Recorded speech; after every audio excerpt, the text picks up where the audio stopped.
আপনি কি জানেন লাইট হাউস যা একসময় সমুদ্র যাত্রীদের প্রাণ রক্ষা করত আর সেটাই পরিণত হয়েছে ভৌতিক এক রহস্য। প্রশ্ন হলো কেন লাইট হাউসে মানুষ চাকরি করতে চায় না। লাইট হাউসের কাজ ছিল সহজ রাতের আধারে জাহাজকে দিক নির্দেশনা দেওয়া। এজন্য সেখানে মানুষকে 24 ঘন্টা পাহারা দিতে হতো। কিন্তু এক সময় থেকে মানুষ ধীরে ধীরে এই চাকরি এড়িয়ে যেতে শুরু করে। অনেকের মতে লাইট হাউসের কাজ করতে গিয়ে লোকজন এক অদ্ভুত মানসিক চাপের মধ্যে পড়ে। চারপাশে শুধু সমুদ্রের গর্জন, ঝড়, বজ্রপাত এবং নিঃশ্বাসতা। এই ভয়ঙ্কর নিঃশ্বাসতা অনেকে মানসিকভাবে অসুস্থ করে তুলত। শুধু তাই নয়, ইতিহাসের এমন ঘটনা উল্লেখ রয়েছে যে লাইট হাউস কর্মীরা হঠাৎ করে উধাও হয়ে গিয়েছিল।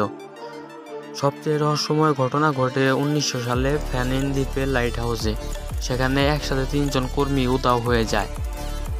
কি বন্ধুরা, আপনার কি মনে হয় লাইট হাউসে কি সত্যি এমন কোনো রহস্যময় জন্তুর আবির্ভাব রয়েছে? অবশ্যই কমেন্ট বক্সে জানান।